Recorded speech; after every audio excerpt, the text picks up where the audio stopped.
Hi y'all. Today I'm going to talk to you about 5 things you're doing that may be feeding your depression, what you can do instead to starve the symptoms of depression so they don't get a stranglehold on your life.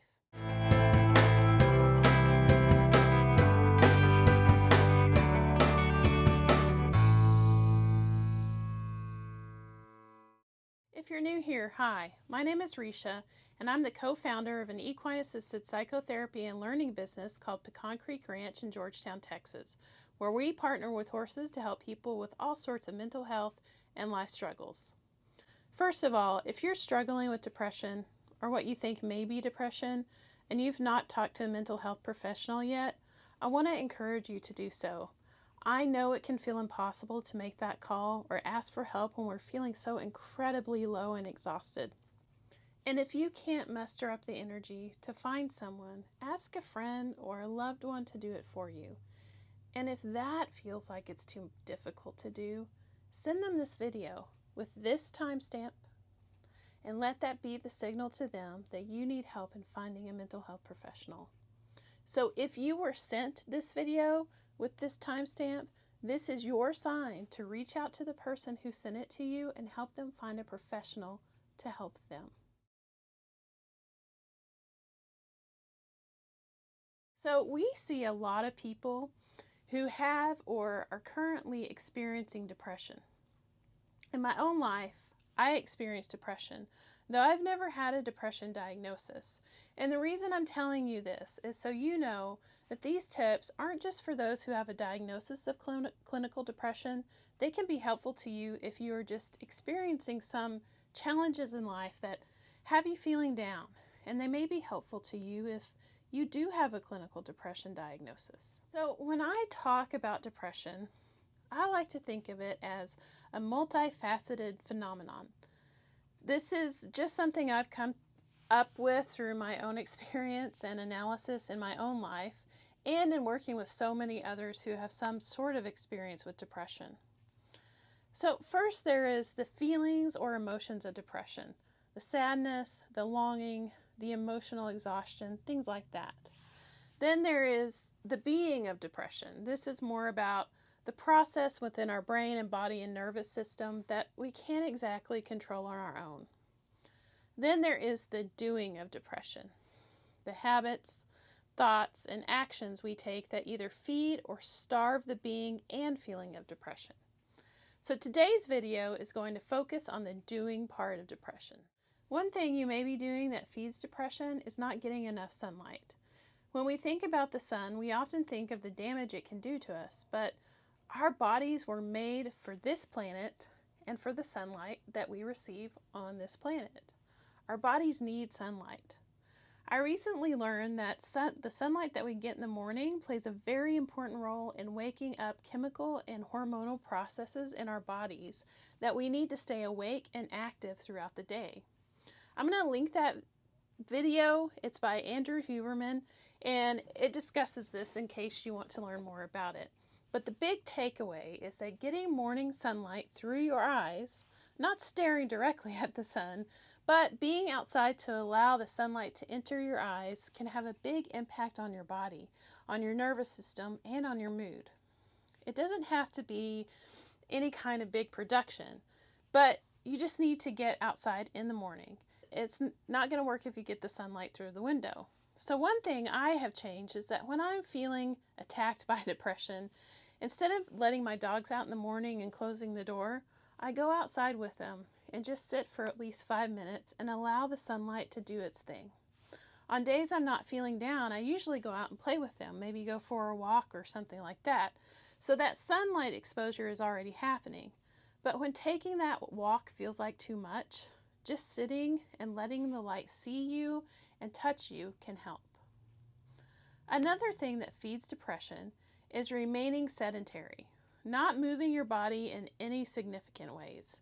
Now wait, before you hit me with the yeah, that's nothing new, I know, I need to exercise more. Hear me out. That's not exactly what I'm saying. Yes, it is well known that regular exercise can alleviate and prevent depression.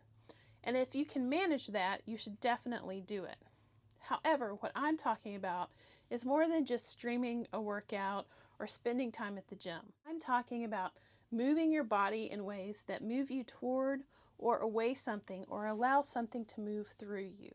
I'm talking about moving in ways that move the energy through your body that depression may be trying to shut down. So let me give you an example. So, I play with my dogs some when I let them out in the morning. Now, sometimes by the time I feel depressed, it's often because I've been feeling incredibly overwhelmed and stressed out for a long time, and I haven't been able to get much relief from it. And it's like my system just starts shutting down. Just like, I can't take any more, so I'm going to crawl into a hole and never come out. Now, I know this means I need to make some movement towards relieving the overwhelm, which often means letting the energy of the frustration or hopelessness I feel move through my body, get out of my body. So when I throw a ball for my dog, I may focus on letting the energy of the overwhelming feelings move through my body and my arm and my hand and let that energy drive the ball forward. Sometimes that drives the ball hard into the ground, and it's a pretty terrible throw, but my dog doesn't care. She's happy to get it anyway. So instead of just going for a walk, go for a stomp. Let your feet hit the ground hard in a meaningful way over and over again. Stomp away from the hole that's kept you isolated and trapped, like you wanted to stomp away from someone who was upsetting you as a kid. Shake your nervous system up a little bit. If you're in a cold climate, go outside, take your jacket off for a few seconds, and let the cold air touch your skin. Now, don't do it too long and risk frostbite or anything like that, but move through the cold for a minute. Let your body do a little shiver. Take a handful of snow if you have it and rub it in your bare hands until it melts. Then wrap yourself back up in warmth and take care of yourself. Make it mean something. Stand up and stretch, wiggle your toes, roll around, drag yourself around, tense up all your muscles and hold them and release them. Move your body in meaningful and noticeable ways. This next one is a big one because it has such a tremendous impact. And one way to ensure you stay on the road to depression is spending time on social media. So if you want to be depressed, just stay on social media.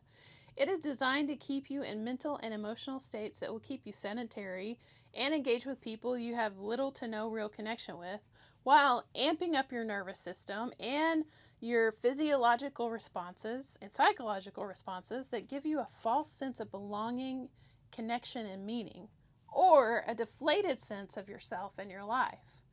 Whether you acknowledge this or not, it does impact your nervous system in ways that either set you up for or amplify depression. If you are depressed, my suggestion is to delete the social media apps from your device, including the one you're watching this video on. Delete them. You can always load them back on your device once you're feeling better. Then get up and go do one of these other tips. In fact, if you have to do that right now, I would prefer you stop watching this video. Don't get through the rest of it. Delete the apps on your device and get outside and move your body around. But if you're not ready for that, or you just think, I'm just way too engaging to stop watching right now, then let's continue on. Now, this next one may seem kind of weird at first, but one of the things that keeps people stuck in depression is the habit of seeking and taking shortcuts. Now, we are always wanting a quicker, better, faster, easier way to get something done.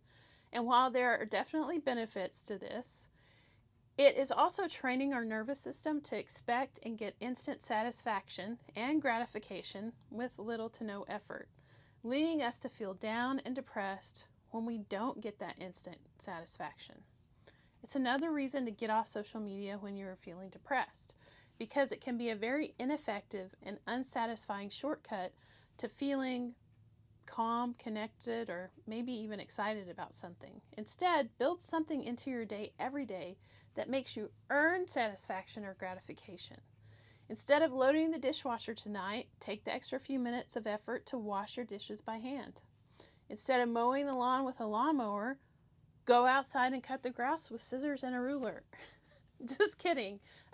That's a bit extreme, but no judgment here if that's your thing. Instead of going with your same old easy hairstyle, take a few extra minutes and do your hair differently today.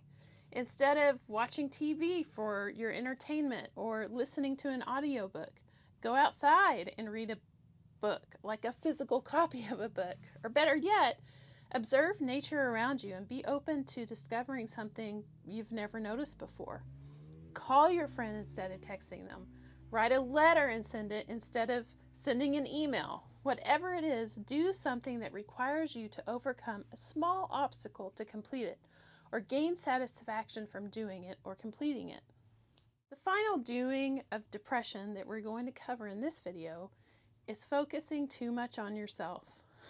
While there's great value in self-awareness and self-reflection, focusing too much on yourself, what you're thinking, how you're feeling, what you did or said or didn't say or do, how others are treating you or reacting to you, how you look, what your dreams mean, what does this feeling mean, what you have to do today, why you're so terrible or so wonderful, and on and on and on. You can easily fill your entire day just focusing on yourself.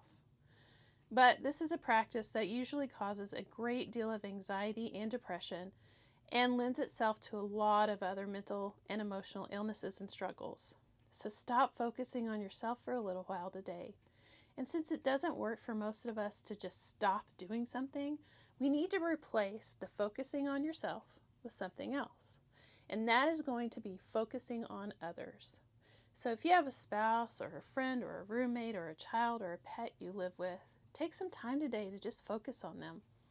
Focus on observing and noticing them and what they're feeling or doing or saying or maybe thinking. See if you notice something about them you never have before. Look for a need you could fulfill for them without them having to tell you they need it.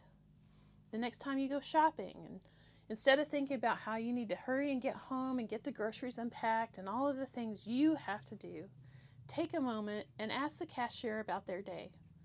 Tell them a terrible dad joke, or let someone cut in line in front of you at the grocery store. Go to your local shelter and volunteer to walk a few dogs. Do something. Think about something that is not about you. I mean, you're pretty amazing, but looking at ourselves for too long with the same perspectives, it's just depressing. It's like staring deeply into your carpet.